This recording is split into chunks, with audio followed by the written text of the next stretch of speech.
Okay, it's good morning and welcome to this session. It is an honor and pleasure to meet all of you.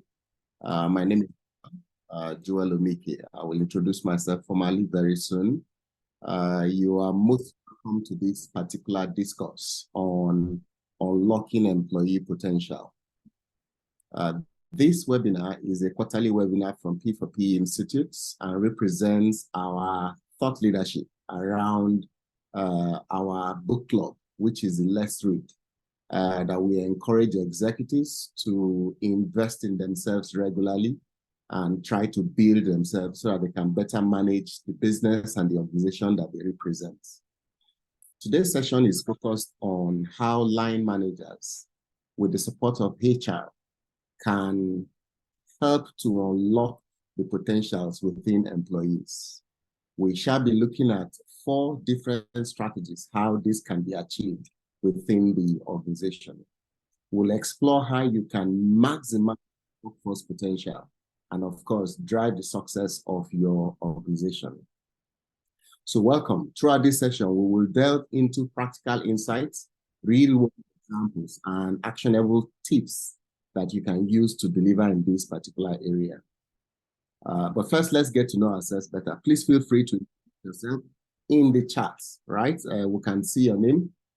Just say 1 or 2 things about yourself, either where you work, what you do, what unit you are in, and how you feel this morning. Please engage us in the chat. Let's see.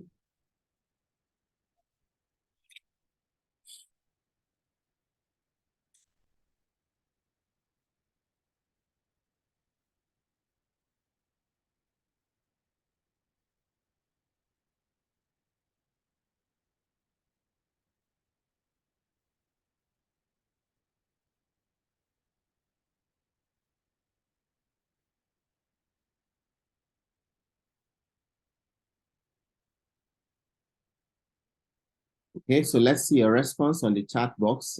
Share with us. If you can hear me and see me, please confirm in the chat box.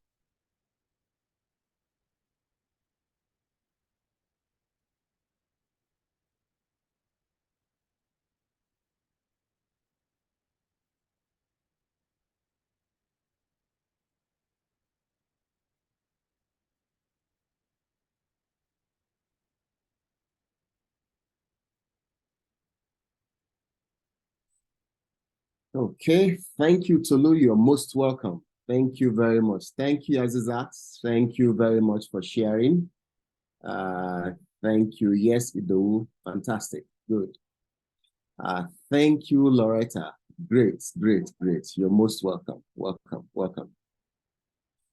Very welcome. Welcome. I see you. I see you. I see you. Thanks. All right, while the boss continues on the chat box, it will be nice for us to note that the success of this session actually lies on you and me, of course. But I've shown up, right? And I'm here to share and to engage with you. But you also need to show up, right? I need you to participate in all the conversations that we'll have down the line this morning. Share your knowledge where you feel strongly about some of the conversations. And please be open-minded, right? Okay? And listen actively, especially when thoughts that challenge your current thinking is being shared during this particular conversation. There are no confines with your discussions except for those related to these issues that we are discussing here. And please do not loiter. Do not play around with your phone or browse away. Just give us this 1 hour. And we'll try to make it worth it for you, all right, as much as possible. Okay, so please also appreciate other people's opinions as much as possible. And indeed, do have fun in this conversation. Have good fun in this particular conversation. Yes, I see more comments in the chat box. Temitope, you're most welcome. Beautiful, beautiful. Mary Grace, good to have you on board, right? Shedra, you're awesome. Welcome. Nora, I see you. I see you. Okay. Thank you all for sharing your thoughts and being a part of this particular session. Okay, so who are we and we represent in this particular conversation? Like I said, this program is being organized by P4PE institutes. We partner with organizations to develop future-ready leaders and also to bridge together our expertise in various areas, like on leadership assessment, leadership development, coaching and mentoring, CEO engagements, board membership engagement, and team acceleration. All right, we are very good with organizational culture shaping and also in building diverse work teams in order to deliver the results that you want. We have quite a lot of analytical tools. At the end of the day, we're able to deliver leaders who are great with effective teams who thrive and they are future ready within their organization. So this is what we do, and this is who we are in a nutshell. Ali, you're welcome. All right.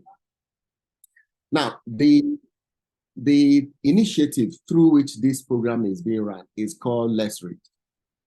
Let's Read is a daily book summary club on WhatsApp and also on the web, where we share the essentials on how you can become an extraordinary person based on the insight from various authors. We share one book summary every day, and if you follow us in 1 year, you will have covered 240 books summaries. You'll have access to those summaries, and in some cases, we also share the complete ebooks, as the case may be. At the end of this session, make sure you have a conversation with us on how you can join this particular book summary. Like I said, my name is Joel Omiki. I'm a trusted advisor. I work with executives. I help them to engage, to drive growth within their organization. I'm a value builder, and I continue to assist various institutions in the past 23 years of my career, helping them to understand how best to drive growth within their business. The privilege of working with various sectors, including FMCGs, energy, transport, financial services, even the public sector, as the case may be. I've been privileged to engage in this particular environment. So I'm going to be sharing quite a lot for you in this particular session that we'll have together. What will you learn? What is going to be your takeaway from this particular conversation? At the end of this session, you would be able to unlock the potential of your employees. That I guarantee you, based on strategies that we're going to share in this particular conversation. All right? You would be able to recognize the importance of developing employees. And not only will you recognize this importance, you will also be able to implement effective strategies for this particular development amongst your team, right? And then you would also foster a culture of continuous learning within your team. And if as many managers within your organization do the same thing, you have a culture of learning within your organization, as the case may be. Okay, now you also be able to apply the lessons from real world case studies and be able to challenge yourself in this particular area. And then finally, you will be able to address common challenges in promoting development within the workforce and within your team. These are the things we bring to the table, and I do hope that they will be worth your while at the end of the day. In terms of our conversation agenda, we shall be looking at 4 different areas. First, we will lay the foundation on understanding employee potential. In this area, we will define what it means by employee potential. We'll then look at how to recognize the significance of employee potential within the organization. In the second conversation, we'll look at 4 strategies that you will use in order to deploy employees' development effectively within the organization. These strategies include personal growth, all right, which will require you to create individual plans. It includes standard training and skills development, which results in equipping employees with the essential skills that they need to do their job very well. It also includes mentoring and coaching, where you need an established framework within the organization, either formally or informally, to drive this growth process. And then finally, it also includes performance feedback and evaluation of your team members within the organization. In our third conversation, we'll see how to create a culture out of development within the organization. You see how you can build an environment that encourages learning. You also see how you can overcome some of these common challenges. And then finally, we shall look at case studies and best practices from two institutions. We'll be looking at a financial institution. We should also be looking at an FMCG and see what they learned in trying to unleash the potential of their team members. Okay, good. So if any of this resonates with you, type "let's go" in the chat box. If you see any meaningful things here in the things we've discussed that you want to learn, type "let's go" in the chat box. Okay.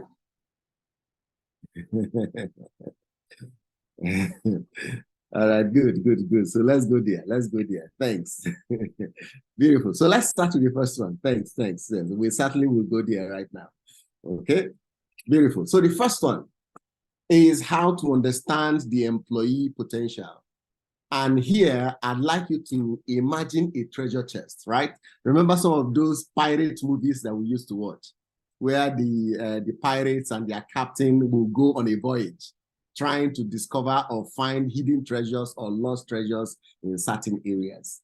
I need you to consider employee potential like such a treasure that is locked up within the employee in the organization. Wherever you are watching this particular webinar right now, if there is a colleague beside you, please turn and look at that employee. And for one brief moment, imagine what else is locked inside that employee that he or she can deploy in your organization. Now smile to yourself and to that employee, knowing that there is more in that employee than the person is currently deploying. And of course, just as you're thinking about that individual, also think about yourself. You do know yourself that there's a lot you can give that you are not currently giving within your organization and where you are in. So what does employee potential truly mean? And why is it critical to organizations? By way of definition, employee potential refers to the untapped talents, skills, and abilities that lie within our team members. They are waiting to be discovered and harnessed, like the hidden treasure or lost treasure we are talking about. Now, why is employee potential very important? One, it is a driving force behind all innovation in organizations. It is a driving force for productivity and growth as much as possible within the organization. And if you recognize and unlock it, you can create a workforce that excels, that adapts easily, irrespective of what is happening in Nigeria and within your environment, and continues to thrive even in a dynamic, harsh environment, as the case may be at this point in time. This is only if you're able to unlock that particular potential. As we move forward in our conversation, we will explore the strategies and techniques for unlocking and harnessing this incredible potential within your employees. Let's dive in and see what these strategies are, as the case is. Okay, so for the strategies, what are the 4 strategies we spoke about that empowers your workforce through tailored approaches within the organization? The first strategy is what we call the individual development plan, or personal growth plans that you should put in place. They are like roadmaps for employees' growth and success. They recognize that each employee is unique and has distinct skills, distinct goals, and areas of development. You must well have a colleague sitting beside you. That colleague's developmental needs is not the same thing as yours. Take, for example, if we're discussing Excel, and the two of you need to attend an Excel skills program, your need is not the same thing. Even though Excel is Excel, it's not the same thing. There is one area of Excel that you know that the person does not know. There is one area of Excel that you need more than that person needs in his or her own area. So there is need for a specialized, individualized development plan in order to help you to grow and develop very fast. Do you have that plan for every employee in your organization? If you're working in HR and you have 500 staff in your organization, do you at least have 300 development plans in various files? And if you're a line manager and you have 2, 3, 4, 5 persons reporting to you, Do you have an individual plan for each of those particular employees that on a monthly basis you're helping them to work towards at this point in time? The second strategy that you need to put in place in order to ensure effective development is periodic training and skill development. You must provide these training opportunities in order to ensure that the employees have the skills, they have the knowledge, and they have the capabilities they need to do their work, to get their job done at various times. And to be able to achieve this in today's world, classroom training is not enough. In fact, sometimes classroom training are expensive for organizations to deploy. It takes a lot of time for them to orchestrate and to design and to get people's approval and buy-in and be available to attend those programs. So you need to embrace technology in order to facilitate training and development and also ensure learning experiences with as much as possible.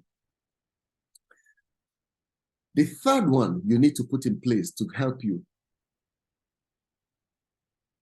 as much as possible is to ensure that there is proper mentoring and coaching. There are always seniors. There are always those who are more experienced than the rest of us within the organization. And they can transfer what they've learned. They can transfer the tacit knowledge, the experience, the skills they've had over time to the rest of us, right?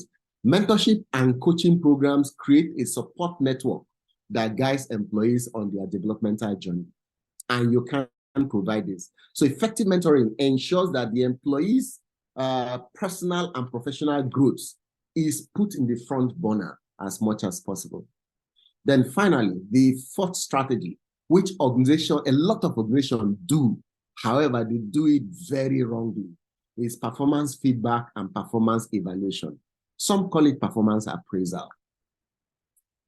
But we are not so much interested at the appraisal that happens at the end of the day. We are more interested in the periodic feedback and evaluations that are essential for employees' growth. We are more interested in providing a clear path for improvement and aligning employees with organizational goals as much as possible down the line.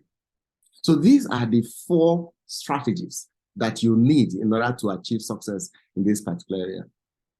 I'm going to take some time and discuss them one by one and delve deeper into each one of them so we can understand how we can effectively use and apply them in our organization.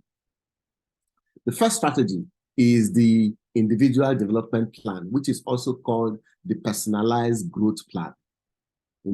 Under this strategy, we're going to look at how to effectively develop these particular plans to help employees. These plans, like we said initially, are roadmaps to success, and they must be tailored to the strengths and aspirations of each of the employees at that point in time. All right? It is a powerful tool, and it must be time-bound within and must be very, very structured in order for you to get the value from it. Now, what are the components of this particular individual development plan? All right, for these ones, they are very, very important because you must recognize and tailor-make them for your employees. It recognizes that every employee has distinct strengths and areas of improvement that they need at that point in time. And it also helps them to continue to grow and adapt in those particular areas. It provides a clear guidance for both employees and managers. And it helps the manager and the employee to facilitate the development and the growth of that particular employee. Your IDP has some critical components that should be inside them. One of those components is goal setting. It must be in a collaborative manner. It must be both short-term and long-term. The manager cannot fill that form alone and tell the employee, this is your development plan. No, you must work hand in hand with the employee in order to achieve this. Then secondly, the plan must focus on skill enhancements. You must also be able to identify areas in which you can achieve this as much as possible within your organization. So You must look at the specific skills and competencies that the employee must develop to achieve growth in those areas. Then 3, there are certain resources the employee needs in order to achieve success in this particular area. You must determine what those resources are, whether they are courses, they are workshops, they are coaching, they are mentoring opportunities. You must provide those resources. You must identify them in that particular IDP for the employee to progress at that point. Then tracking, you must indicate how we are going to track the progress of those employees. Establish checkpoints to monitor and adjust the plan. Will you check in on a monthly basis or every 2 weeks? Will you check in every quarter, as the case may be? And at every point when you check in, you must recognize the area that you have worked on and then approve of areas that need further development at that point in time. Now, what are the benefits of putting these IDPs in place? What are the benefits of putting development plans in place within the organization? 1, it empowers employees to take ownership. Employees will instantly own their job and do all that is required to achieve success in those areas. 2, it helps to align the employee's growth with the core objectives of the organization as defined in the employee's job description and his KPI. It also helps to boost the employee's morale and makes the employee more engaged, more excited, because he sees that the organization and his manager are focused on his or her development and her growth at that point in time. In turn, the employee will unleash himself, unlock his potential within him in order to achieve greater results within the organization. There are a couple of various individual development plans that you'll find around. Generally, we must ensure that those plans, this anatomy shows you things that must be inside it. It must be a long-term, it must be short-term, right? It must have SMART goals. And it must be outcomes that both the employee and the organization desires to see at the end of the day, okay?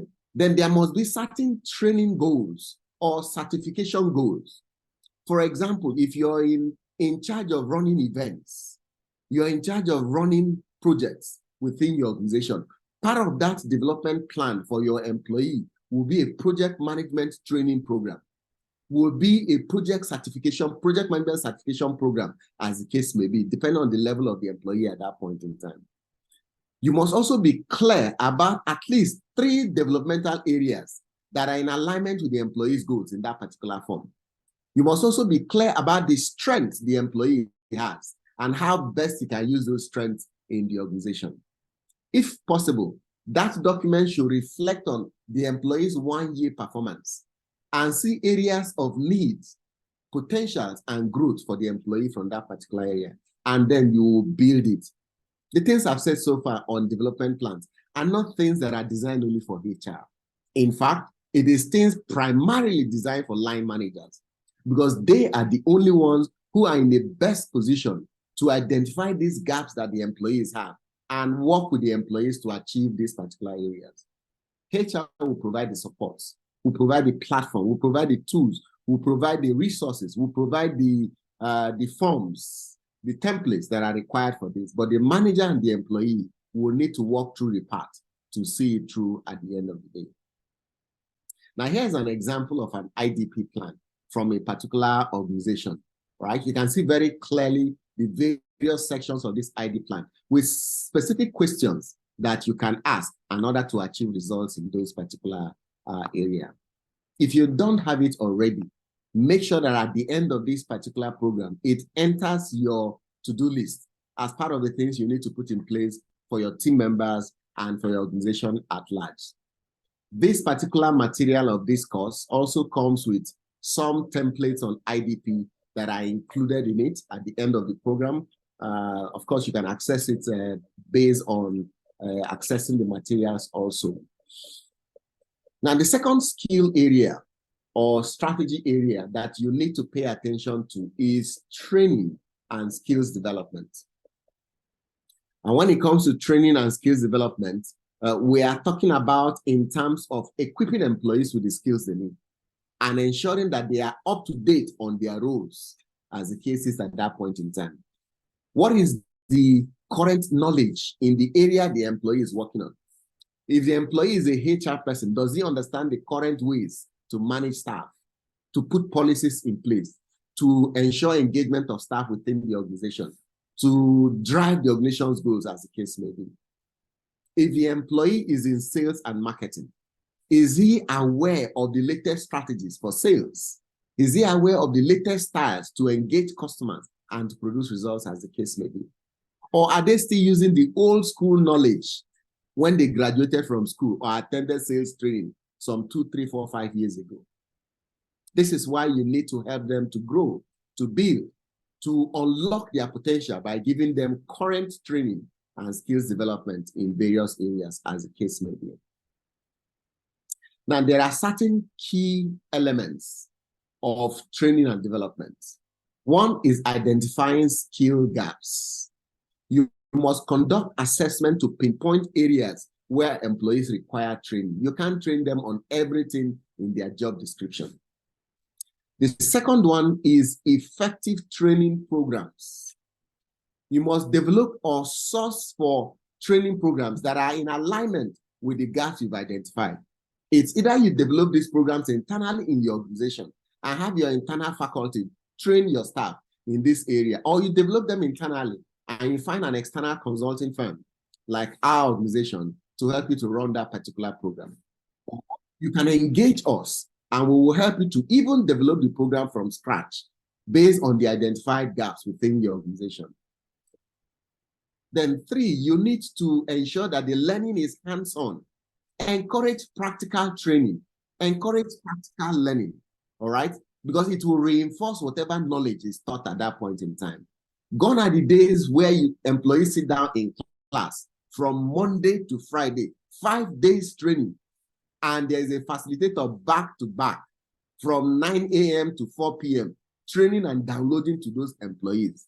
Guess what? 90% of what is taught is lost. They won't remember it.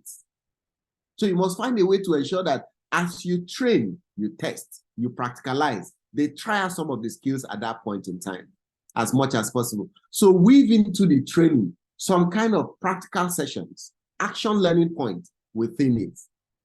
And then the fourth element of training is to ensure continuous learning.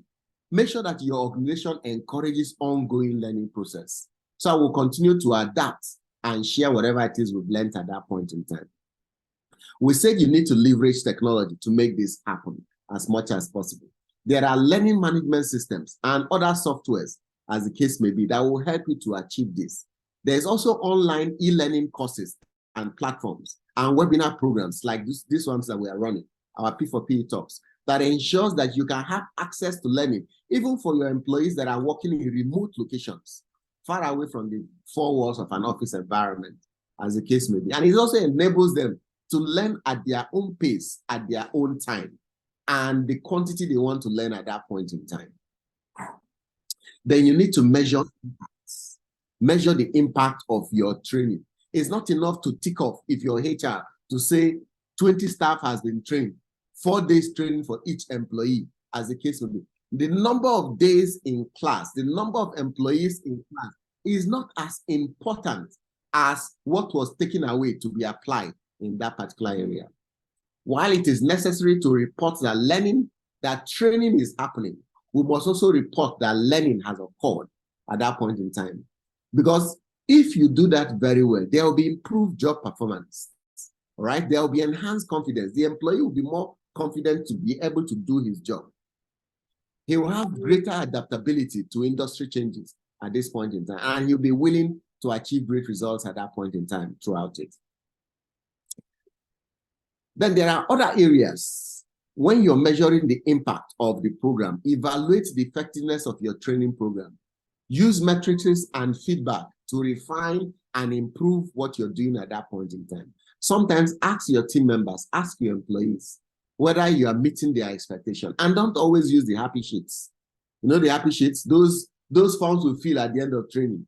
How was the facilitator? How was the material? Was the food okay? Was the environment okay? Those are happy sheets. It's just testing whether the employee was happy with the training. Go beyond the happy sheets. If possible, get to level 2, level 3 of learning, as the case may be. Check if they have learned, and then check if they are able to apply and use what they've learned at that point in time within the organization. So that's the second strategy for effective development.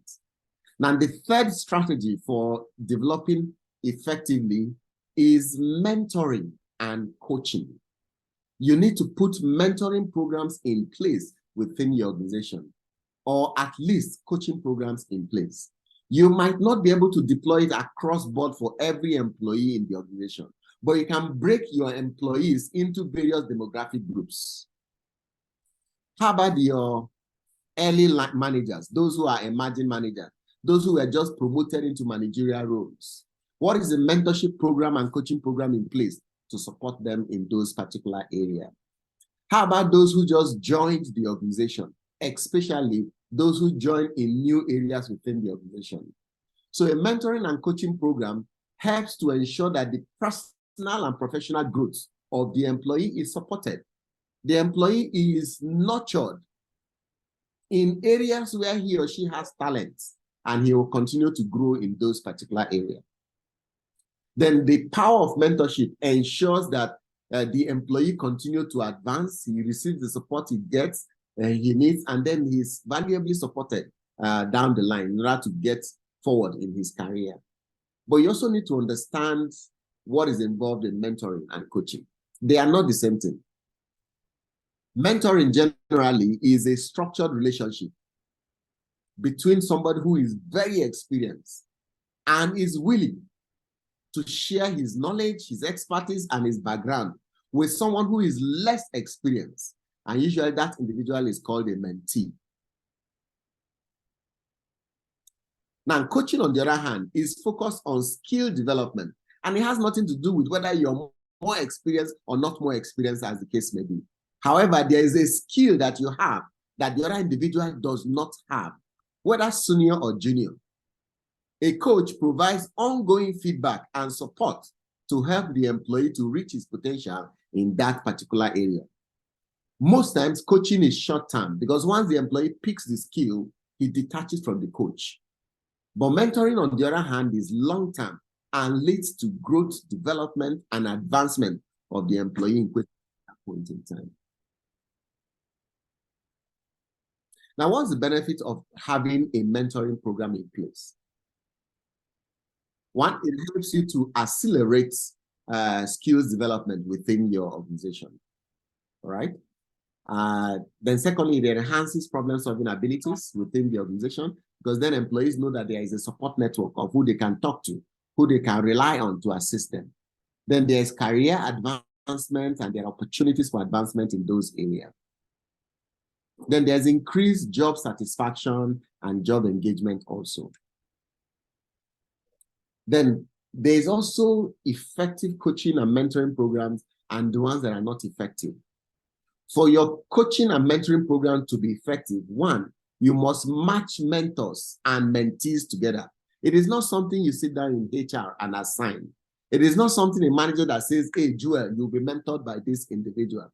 There must be a thoughtful pairing based on goals, based on skills, and guess what? Based on personalities. Then you must establish clear objectives for the mentoring and coaching framework. What is the purpose of the mentoring? What are the goals of that particular activity at that point in time? All right. What is the confines around the relationship between the mentee and the mentor at that point in time? Then you must also ensure that there is regular feedback and evaluation.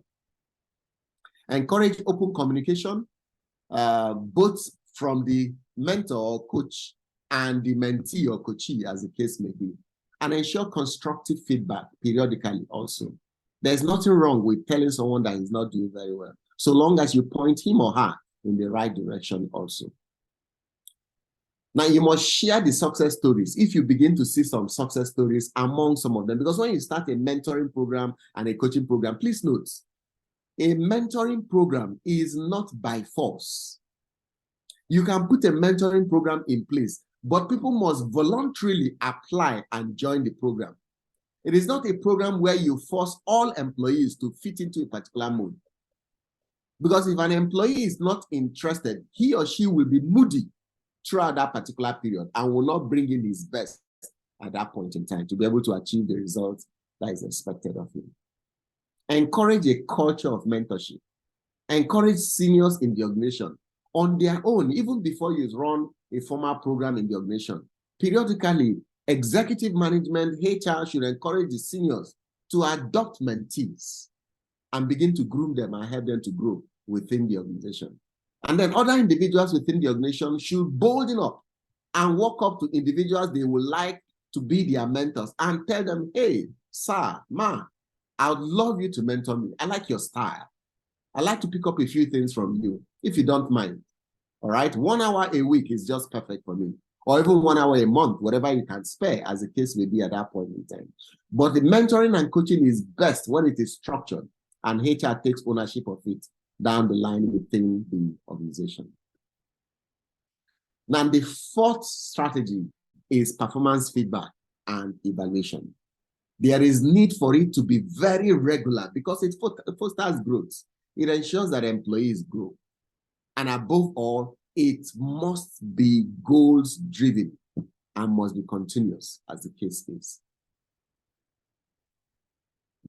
Now, how important is this? Regular feedback and evaluation are crucial for ensuring employees' growth, for ensuring employees' development, and for ensuring improvement of employees within the organization. There are 4 key elements when it comes to performance feedback and evaluation. One of them is the loop, the feedback loop. There must be a continuous feedback loop where the employee receives guidance and insights regularly from the manager. And there must be a way for the employee to return to the manager and say, I have achieved this, I have achieved that. 2, there must be goal alignment. There must be some congruence between the employee's personal goals and the organization's objective. The employee cannot be going towards west and the organization wants east. At that point in time, we will be wasting resource within that particular organization. Then make sure that feedback is very constructive.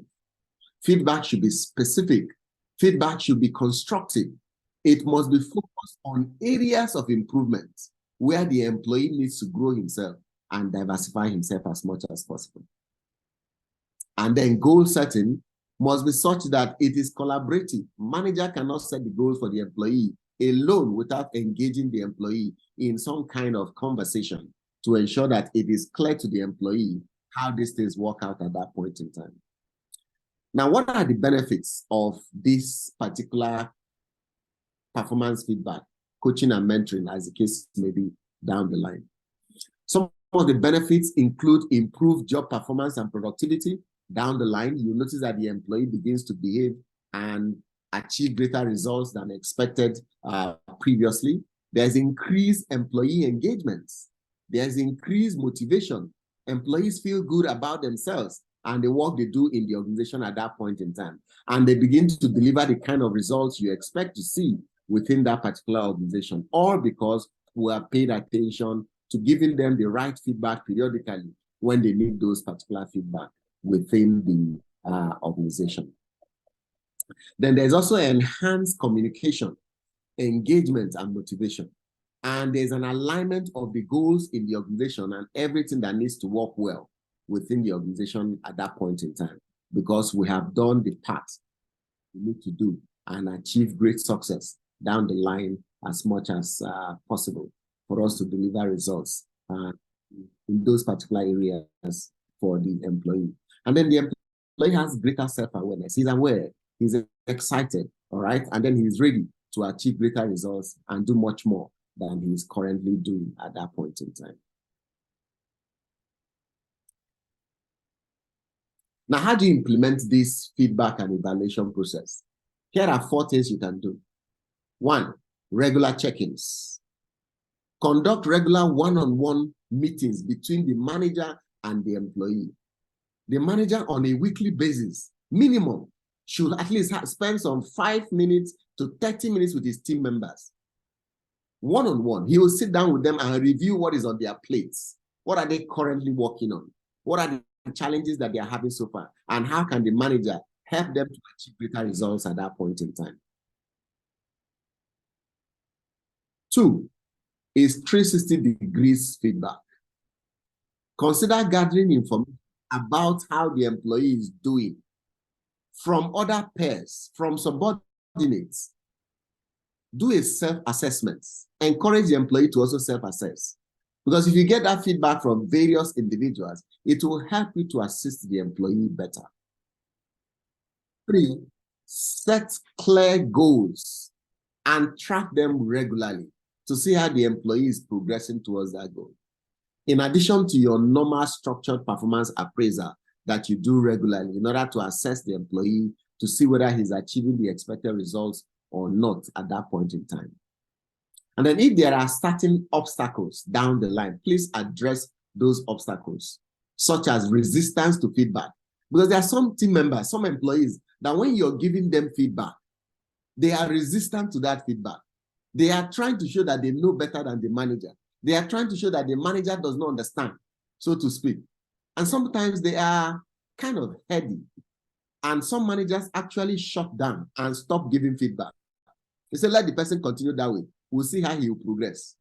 But you see, that kind of attitude, both by the manager and the employee, does not do anybody any good. At the end of the day, the employee loses, the manager loses, the organization loses, everybody loses. It's a lose-lose scenario. So ensure that you are able to deliver the feedback in the right, get the right attention from the employee. It could also be a lack of clarity in the goal, because that's a common challenge when it comes to performance, achieving performance objectives. Employees are not clear on the expectations, especially if they work with line managers that keep shifting the goalposts, changing expectations regularly. There is need for such a manager to periodically engage his team members to realign them and help them to understand where he is going, where she is going, so that there could be some clarity in the goals that are expected to be delivered at that point in time within the organization. We shall share some free performance feedback and evaluation templates and toolkits also in the resource materials you get in this particular program. Now, the third area on unleashing employees' potential is fostering a culture of development. That is creating an environment of continuous learning. It must be an environment where the manager continues, like the plant, continues to water, nurture, and on a regular basis gives the employee what he needs in order to continue to grow. It is focused on culture, right? A committed and empowered workforce. Please note, we did not say you should build a compliance workforce. A workforce that is afraid of sanction. A workforce that is afraid of query. A workforce that is afraid of HR's policy, as the case may be. That is not an environment of unleashing potential or unlocking potential. You need an environment where employees on their own are committed to growing, to developing, and that the organization itself is empowering the employees to deliver great work, as the case may be. How do you achieve this? Well, there are a couple of things you can do. There is need for us to recognize that a culture of development is the bedrock of success. It encourages learning, it encourages adaptability, and also innovation, as the case may be down the line. And there are key aspects of this particular thing. 4 key aspects. 1, from what we've said, is continuous learning. Employees are encouraged to seek out new knowledge, new skills. Learning is not confined to training sessions. It's a daily habit within that particular at that point in time. Okay? Then there's also adaptability, right? A culture that embraces change. A culture that is open to new ideas. Not a culture that says, no, that is not the way we do it here. This is the way we are. No, that's not the culture of growth. You need an environment that is open.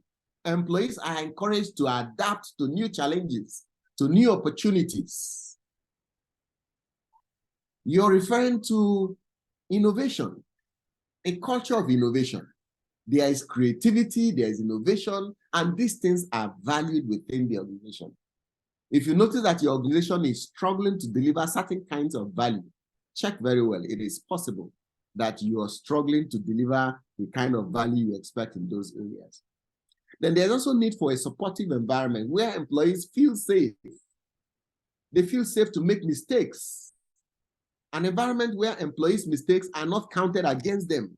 Where once you make mistake, they take you inside to the office and go and shred you. You get a query, you get sanctioned immediately. Your file continues to grow large because of your mistakes and an error in the organization at that point in time. That's not a nice approach in order to foster a culture of development. Now, how do you overcome some of the challenges in this particular area? One, you must address common obstacles, such as resistance to change. Some employees are die-hard employees. They are old rocks. They will not move or shift because that is all they know. You also need to deal with the lack of for training, for learning.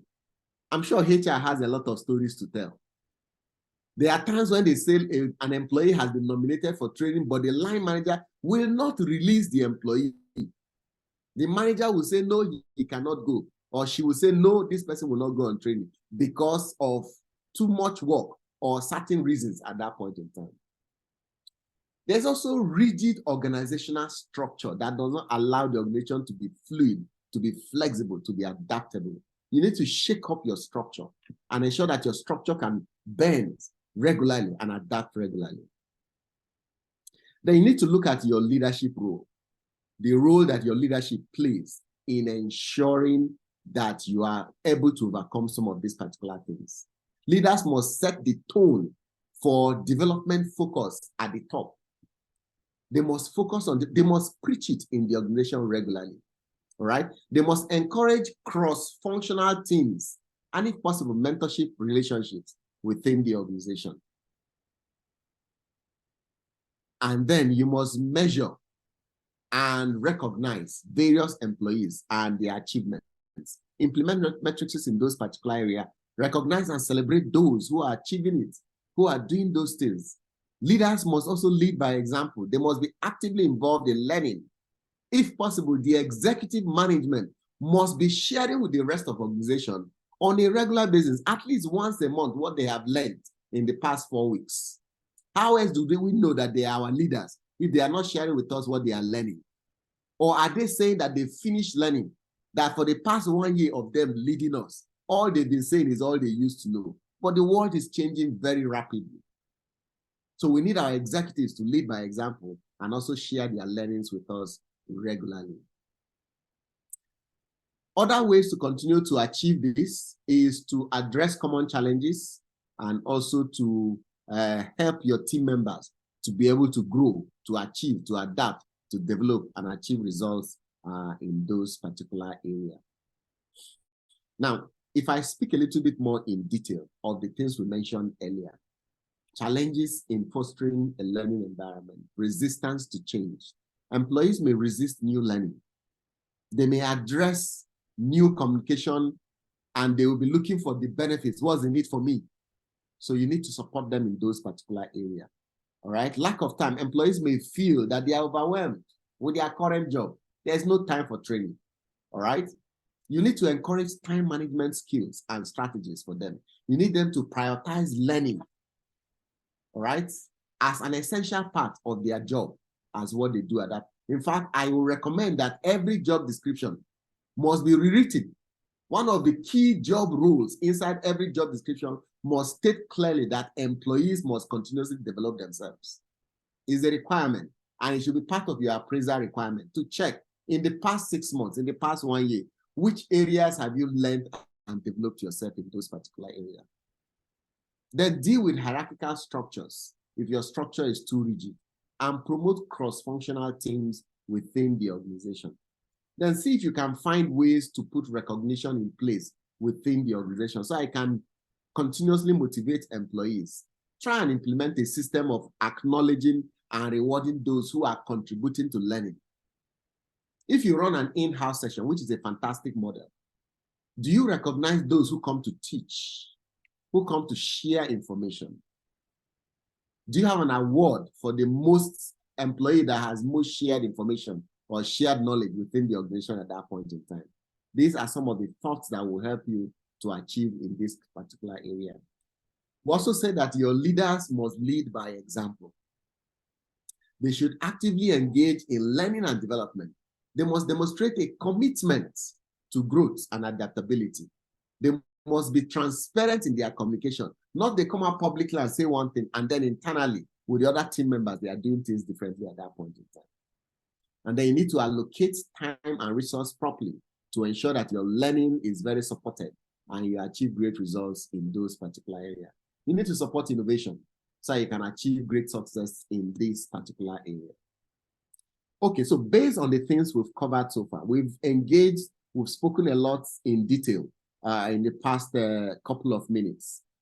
My question back to you is this. Of the things we have covered so far, which of these points resonates with you? Do you feel that this is an area we need to work in or we need to work on based on what we have covered so far in our conversation? Which of these particular areas that we have covered do you feel is a must implement for you or for your organization, as the case may be? Share it in the chat box. Let's engage. Which of the areas we've covered do you feel are areas we need to pay attention to? If you look at the 4 strategies that we looked at, or whether it is the IDP, the training and development, the mentoring and coaching, the performance feedback, or fostering a culture of development, which area is the most important that you feel we need to put in place within our workforce today? Please share on the chat box. Let's see.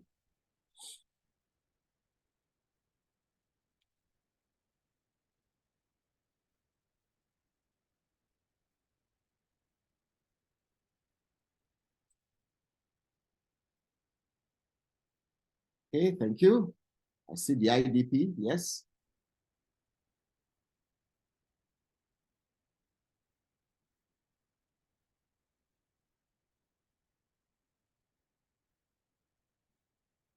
Yes, which other ones? Which ones resonates with you, works well with you?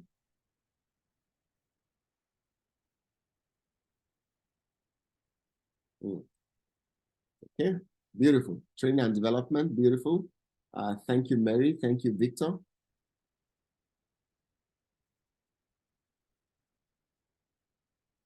So can we get 2 more feedback on this particular area? Which areas of this resonate with you more?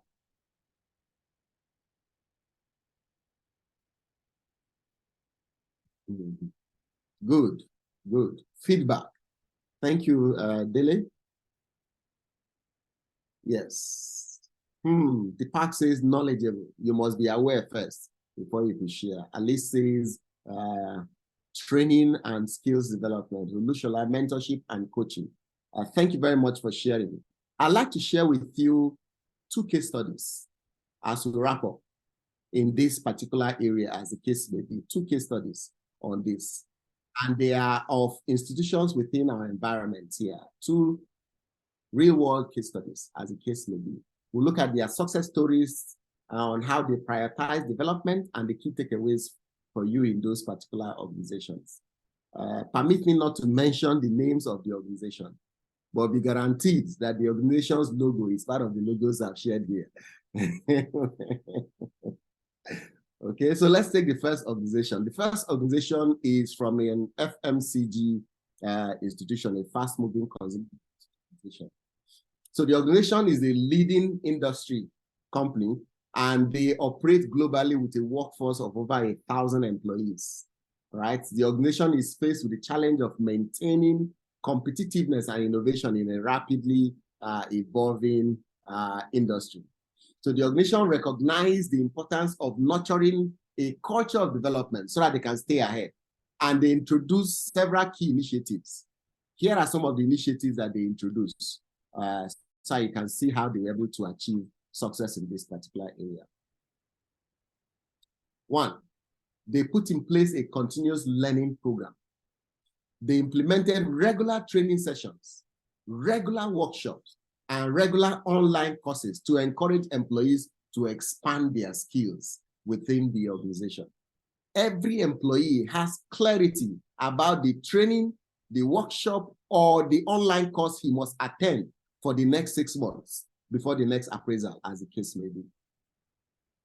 2, they also put in place a mentoring and coaching program where experienced employees were guiding new team members so that they can share the knowledge about the organization, about their professional growth at that time within the organization.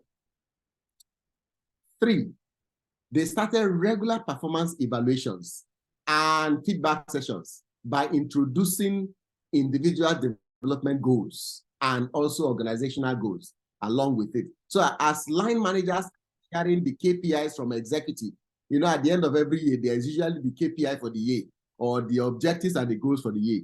At the same time, the employees are also being helped to develop their own goals for the year at that point in time. And then finally, they were able to challenge their team members from an innovation point of view. They encourage employees to propose innovative solutions to the challenges that their industry is facing that they as an organization can solve. So on a monthly basis, they always open, they call it innovation box. And usually when they open that box, it is full of ideas from almost all the 1,000 employees. There is no month they open that box that they don't find 50 to 70 ideas that can be implemented by the organization. And every quarter, they commission 3 to 5 ideas as mega projects that continue to advance them in that particular area. What are some of the results they were able to get from this particular initiative?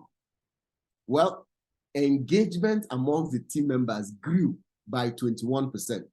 Productivity rose in cycle time, and their turnaround time also improved at that point in time. And then the organization's ability to adapt to the various changes in the industry increased, in fact, resulting in 10% additional market share. They captured additional 10% from the market, as the case may be. And the organization was recognized as an industry challenger in fostering culture of development, in attracting talent, and in retaining key employees within the organization. Clearly, this case study shows us how the organization successfully implemented the 4 strategies that we mentioned in their own way within the organization. Clearly, there's some useful information for you here. Think about it and think about your own organization, which areas you can learn in this area. The second organization I'd like to share is from the bank, one of the top 5 banks in Nigeria, as the case may be. All right, the bank is a renowned financial institution and it has a history of excellence. It has a workforce of over 5,000 staff, and it is challenged with a lot of maintaining innovation and satisfaction within their industry, as the case may be. All right. Now, what are the development initiatives they put in place within their own environment? 1, they introduce cross-functional collaboration. HR will collaborate with operations. Operations will collaborate with marketing. The people in credit will collaborate with the people in marketing, as the case may be. So the organization encouraged various employees from various departments to collaborate in working in various areas. That way, people were sharing knowledge. They were exchanging creativity across the organization. Everybody seems to not know what every other person is doing, and every other department. The knowledge in the organization became what you call ubiquitous at that point in time within the organization. 2, they introduced specific leadership development programs that they branded for their own, dedicated to 3 levels of leadership. Those who are joining the leadership role, those who are managers already, and those who are moving to executive levels. They are assistant general managers, they are senior managers, assistant general managers, deputy general managers, as the case may be. They built 3 specific leadership programs designed to grow those individuals. And in each of these leadership programs that they are running, they use both external consultants and their executives in their organization to come and share their war stories, as the case may be, how they climb the corporate ladder and how they are leading the organization at that point in time to achieve great success within the organization. The third initiative they put in place is what they call an inclusive learning environment, right? They offered flexible training options. People are not forced to go on training. A calendar, just like we consulting firms announce our annual calendar and send it to organizations for them to sign up on. They created a learning calendar according to the job descriptions and various areas in the organization and shared it across the organization So employees on their own will advance and choose what they want to learn. They also created mentorship opportunities, but not for everybody, only for those who see the need for it. They started first with grooming and training their mentors and helping them to become certified mentors. And then they now ask the employees to gravitate, choosing the mentors that they like to work with at that point in time. If you're not chosen as a mentor, you're dropped for that particular year. And the mentors and mentees are supported throughout the rest of the year as they continue to learn. And then finally, they introduce a reward system, a recognition system. They active for people who actively contributed to the learning organization, to the culture of growth within that particular organization.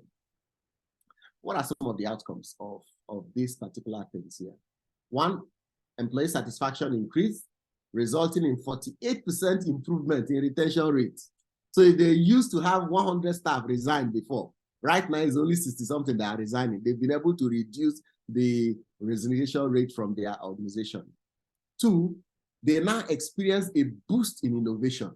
New products development and alternative banking channels are being developed in various areas by this particular organization.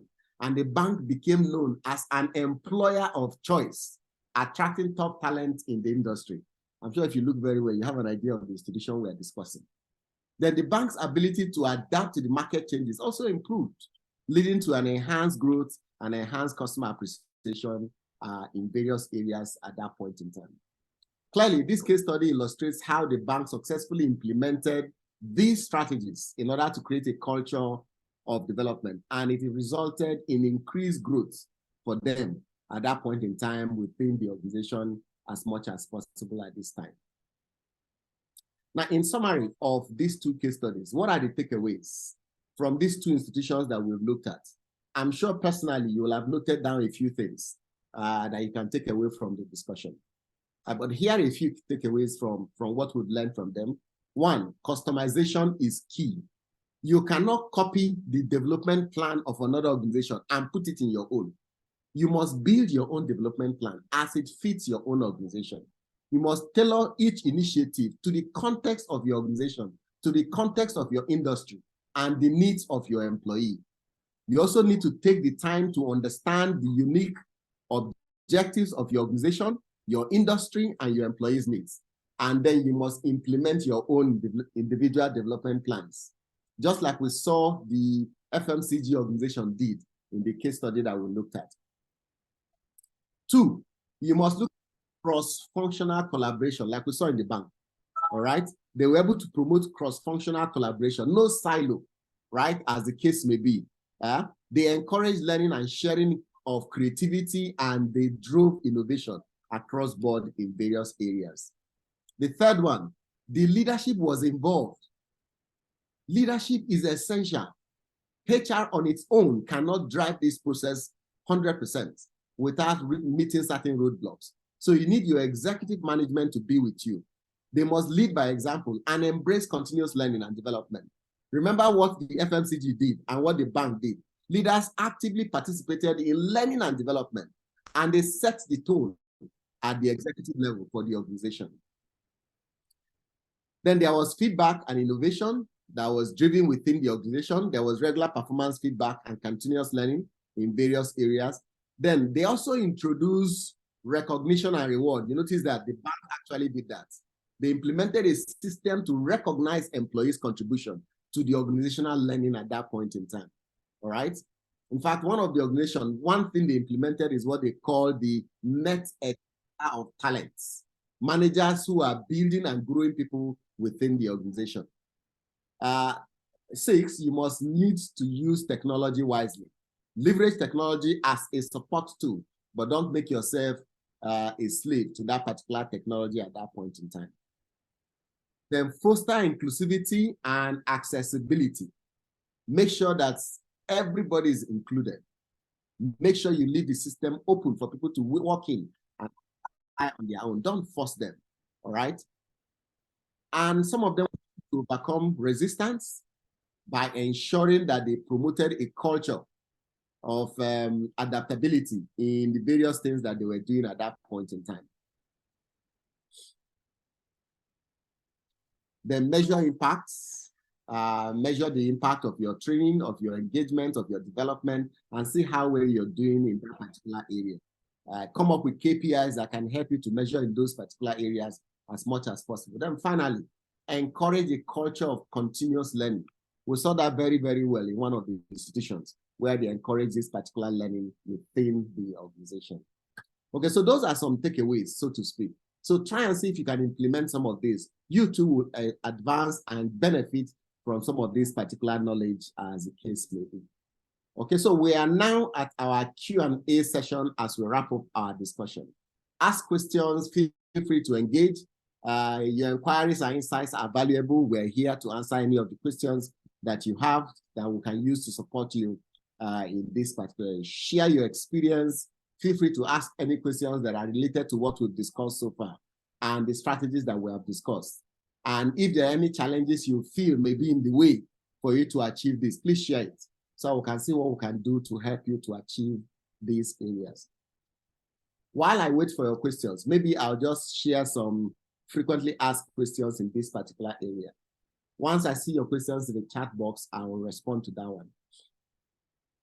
One frequently asked question is, how can I implement personalized growth plans for a large and diverse workforce? Some people say that it is difficult if your organization is very large to implement this. But in reality, implementing personalized growth plans for such an institution can be achieved by first conducting a thorough needs analysis, do a skills audit, and career aspiration survey of your employees. Find out what they want, find out where they are going to, as the case may be. Then create a structured framework for your IDPs, for the individual development plan, that should take into account the unique needs that the employees have shared with you and their goals. If possible, use technology to do this. You can do a normal survey using Google Forms or something like that, and then use Excel to manipulate it if you're a small organization. But if you're a large organization as being discussed, then get a software, an online software. Talk to us. We'll be able to get something for you that could ensure that managers play their part to achieve these results. I'm sure you can achieve that success. Okay, the second question says, what are some best practices for encouraging a culture of development if you're coming from a traditional organization that is hierarchical, where we say yes, sir, yes, sir, yes, sir, yes, ma, yes, ma, to everybody in the hierarchy? Okay, I feel you. Well, for me, in this particular area, you need to do something extraordinary, because it can be very challenging if you work in this kind of environment. Frustration may follow you, as the case may be. But start by promoting cross-functional collaboration so you can break down silos and encourage knowledge sharing. Just get team members across various units. Let them begin to work together. Encourage meetings where different departments join hands to meet. Encourage somebody in finance to visit the various departments when they are having their meeting. Let people in operations be in the other meetings also. Let people in HR join them in various meetings. This way they begin to see themselves as one, and it breaks down the silo at that point in time. 2, ensure that senior leaders actively participate in learning initiatives. If possible, consciously organize training programs, either internally in your team or at an organization, and invite MD to come and speak. Invite ED, invite GM, invite the head of various units. I'm sure they will not run away from speaking. As they speak and get involved, you notice that they become closer to the team members. Team members begin to see them as somebody approachable. And then you begin to encourage a culture of development at that point in time. Then, if possible, recognize and reward employees who contribute to this culture of development. It doesn't have to be anything fantastic. A certificate, a letter of thank you, an encouragement, or even a plaque at the end of the year is enough as a way to recognize such employees. If you do some of this, and I'm sure you'll be able to begin to implement some of these best practices within your traditional organization. A third question we have here is, let me see, is how can I measure the impact of mentorship and coaching programs on employee development? Okay, so there are various methods, right? You can do this. You can track the progress of mentees in terms of skill development, in terms of promotions or project contributions, as the case. You can track any of those. You can also conduct a survey to get feedback from both the mentor and the mentee to understand whether the program is becoming effective or is effective at that point in time. You can also look at your retention rates among those who are participating in the program compared to those who are not on the program. What percentage of your workforce on the program is retained compared to the percentage of the workforce that did not join the program? These metrics, I'm sure, will be able to help you down the line. Okay, I have a last question here, number 4. Okay, let me see. Okay, there's one more question. I think there are 5 questions. It says, what strategies can help overcome resistance to change when you're fostering culture of development? See, resistance to change is in every organization. There is no organization that is not resisting to change. It's just that these resistance are different from various organizations, as the case may be at that point in time. All right. So what can you do in order to deal with such resistance? Start by transparently communicating the reasons behind the change you want to implement. Over-communicate as much as possible. Provide training and support to help employees to adapt to the new initiative. If you have a new policy, train us on the policy. Teach us that particular policy. If it's a new procedure or SOP, go around, go on a roadshow, go on a tour to all locations, all units, and engage them. Get their feedback also and ensure that their voice counts in whatever you're doing at that point in time. And then if there are employees who have started implementing what you're saying, share their success story. All right, involve employees in decision making. I'm sure you'll be able to break down some of those particular problems.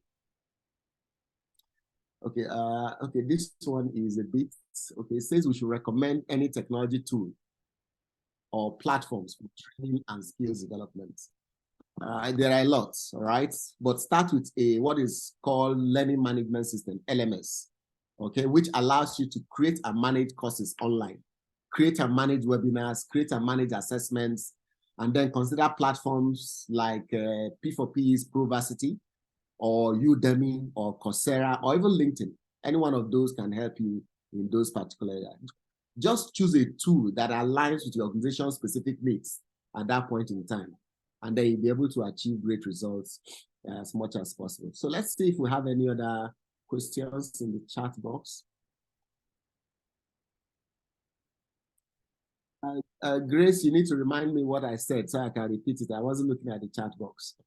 Okay, so Ebere says, where an organization wants to implement the mentorship program, but the employees with the required experience are reluctant to participate in it. What steps can the organization take to get their buy-in? Engagement, engagement, engagement. Engage them one-on-one. Engage them as a group. First, engage them one-on-one to find out where their interests lie. Usually when a set of individuals in the organization, especially seniors, are not interested in something, there must be a blocker. It could be that they are busy, right? It could also be that there are other internal issues that they feel that executive management must address first. So engage them to find out what the concerns are. And then when you're building the mentoring and coaching program, don't build it on your own and bring it to them. Create a committee or bring them together, discuss the process of it. Let them contribute into it. They will own it and feel that they are the ones who created it at that point in time. They will see clearly the goals in it at that point in time. Finally, encourage them or ask them to commit only for one season. A season of mentoring could be 3 months. Ask them to take just one mentee, commit to 1 hour a week for 3 months. Within that particular period, they'll be able to get some buy-in. I am not sure is a brick wall. You can still walk through it based on some of the things we've said here. Okay. Let me see. Okay, so Mary said I should go through the conversation on the first Q. How can I implement growth plans for a large organization? Okay, so you've said for a large organization. What I said initially for a large organization is that you must start with first running a survey, all right? So that you can, based on that survey, you discover what are the needs of your employees, what are the aspirations, what are their skill gaps, Okay, and then you can develop an individual development plan in that particular place and ensure that, if possible, get a technology to support you if you're a large organization in that particular area. Okay. Shedrack says, how does an organization recognize and reward employees without being biased to others who were not awarded at that time? So there is need for you to be clear on the parameter for the award, on the parameter for the recognition. If you're clear on those parameters, then you must check for who has met those particular parameters and be transparent when you're discussing and disclosing those who have won the award and what they did in order to win it. So if others want to contest it, will they be contesting that those people did not do it? Or will they be contesting that they did it, but they were not recognized? So if everybody has done it, then you will recognize all those who have done it. The second way to approach this is to do what we call peer-nominated awardees. Ask the organization to nominate their team members who have contributed to their learning, and that the organization is going to pick the top 10, the top 50, the top 20, whatever the case may be. In that case, you are not the one who nominated who gets the award. It is the workforce that nominated it. So if anybody is going to challenge that, he needs to challenge his colleagues why they nominated the other employee and not nominated him at that point in time. So he needs to contribute more to the learning of those particular individuals at that point in time. Okay? Mary, you need to talk to us thereafter. We've said consistently, run a survey to find out the skill gaps and the aspirations of the team. That's what you need to do. If you implement that, if you do that, then you can implement your IDP based on the outcome of the survey, as the case may be at that point. Okay, beautiful. In addition to this particular video recording, additional resources. Here are additional resources that you need in order to ensure you continue to build your team members. There are online learning platforms I mentioned earlier.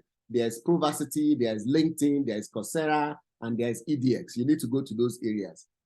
2, there are some books on employee development. You should get those books. All right. You can also talk to us at Let's Read. We have access to these books. You can also talk to us to help you to get them.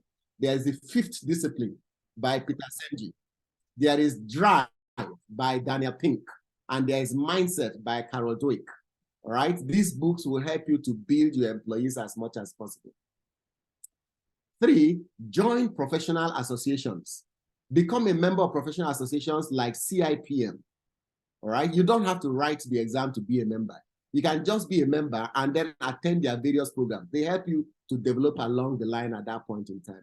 There's also LDNI, Learning and Development Network International.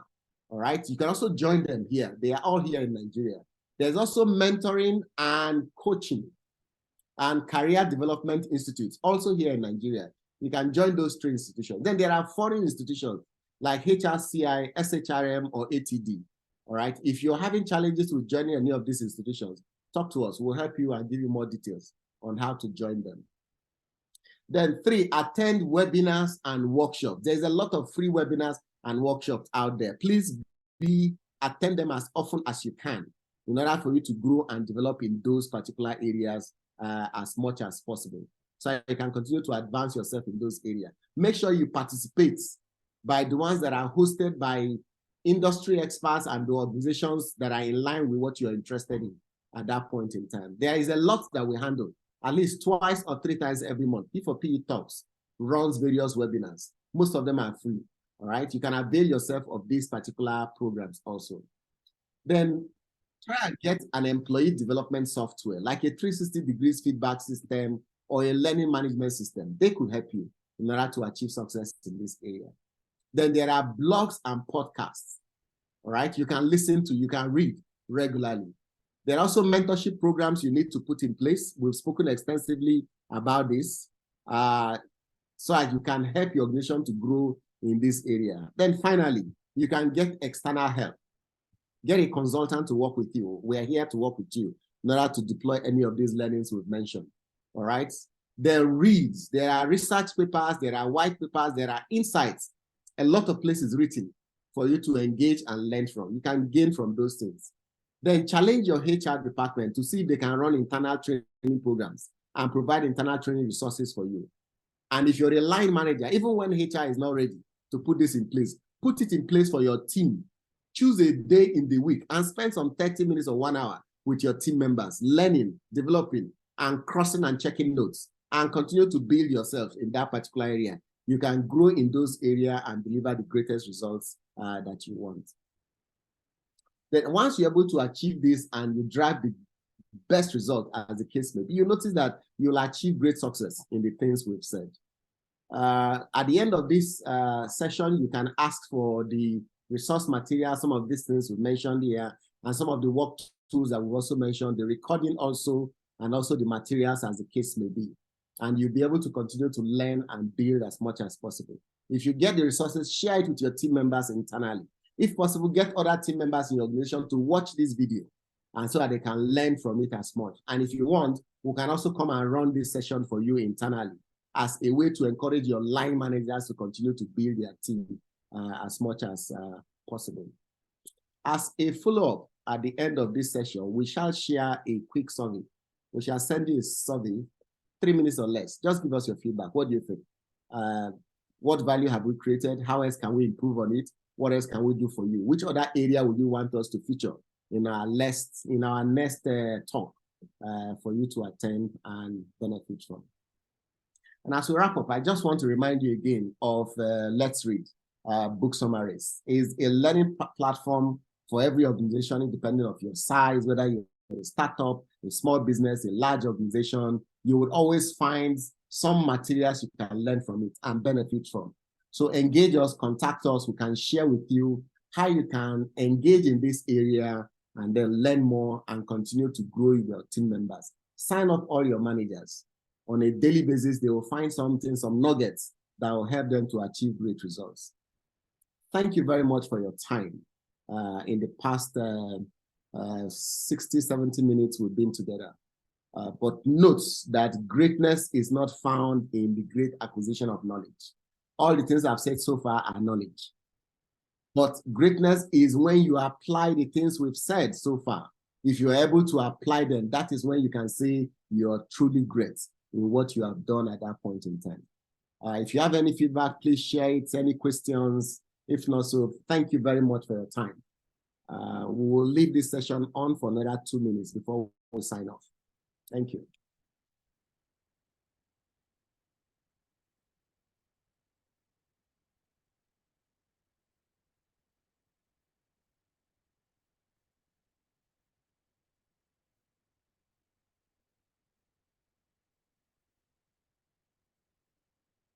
Okay, so you can say your thanks and then you can leave. Thank you very much.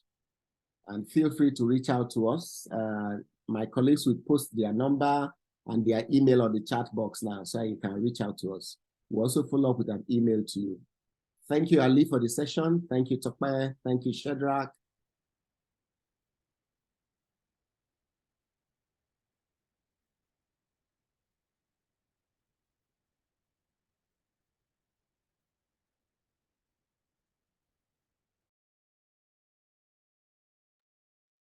Thank you, Ebere. Thank you so much.